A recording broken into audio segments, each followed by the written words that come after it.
Activity 41 focuses on an article that I came across in the New York Times that I thought was really interesting and kind of brings into focus the point of having a large area of responsibility with some help, a little help from government, or the opposite, having a small amount of personal responsibility with a lot of help from government. I do not put this in here to subject anybody to ridicule, but I think it illustrates this point well. So the article is about infant mortality in Mississippi and trying to figure out the causes of it, and you can see various ways of looking at it are presented. In letter A, first of all, the author of this article suggests that, for a long time, infant mortality was decreasing in Mississippi, and then all of a sudden it starts increasing again, and the author suggests that this is related to cutbacks in Medicaid and welfare that took place during this time period. Now, if you think that's the cause, then if you think about it, what the author is suggesting is that you really need a lot of help from government to prevent these infant deaths, and then when you cut back that help from government, then there's these terrible things happen. But if you look more closely, I think in the article, what you see is the infant mortality in Mississippi is very, very closely related to the behavior and actions and choices of the women whose babies are dying at a young age. Even in letter A, that first paragraph there, you can see that infant mortality is very related to obesity, diabetes, and hypertension.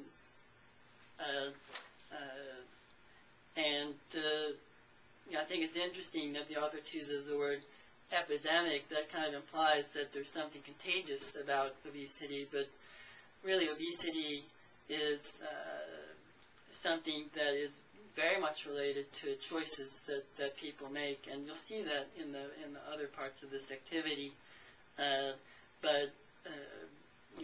It's tied into eating too much, not eating healthy foods. Whereas if a person ate healthy foods and exercised, then they would not be obese. And diabetes and hypertension also are just symptoms or caused by obesity. So really, the women whose babies are dying are 300 to 400 pounds in many cases, and that does lead to infant mortality. So you could say that cutbacks in help from government are causing the infant mortality, but it would be equally correct to say that the choices that the women are making are leading to the deaths of their babies, and if they made other choices, then there would be fewer babies dying in Mississippi. So the question is, what is the best solution? And I guess for the purpose of this textbook, what is the solution that's most consistent with the preservation of liberty? Letter B, I've heard some people say that obesity is genetic. There may be something to that. I'm not an expert, but you can see in letter B that Ms. Allen, the woman being studied in this part of the article, greets the social worker with her breakfast in hand, which is a bottle of Mountain Dew and a bag of chips. And she knows that it's not healthy to eat that way. She says she's going to change one day, but the fact is that if you eat that kind of food all the time, then you're going to be unhealthy. You're going to be obese, and that's a choice to eat that way. You can also see that this Ms. Allen is a mother of two, with a third on the way. She lives with her unemployed boyfriend and his mother. So I don't know if I'll go into this a lot at the moment, but Ms. Allen is also having children out of wedlock, her boyfriend is not working, and these things also would lead to poverty and maybe somehow related to the deaths of the babies.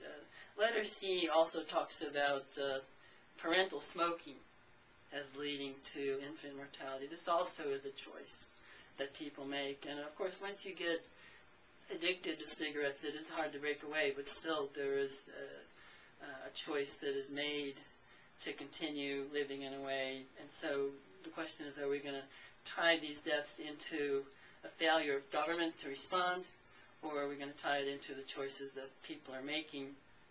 And I guess the danger that I see here is if government keeps on responding to people even though they're making bad choices and trying to rescue them from those bad choices, then there really isn't any incentive to change your behavior, and in a way it ends up being enabling people to continue in self-destructive behavior.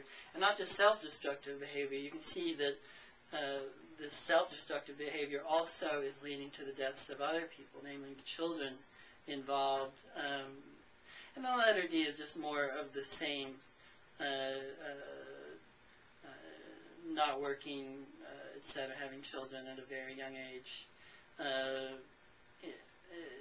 teenagers doing that, and that also seems to lead to infant deaths. So that's the focus here, is just seeing that the choices that these women are making are leading to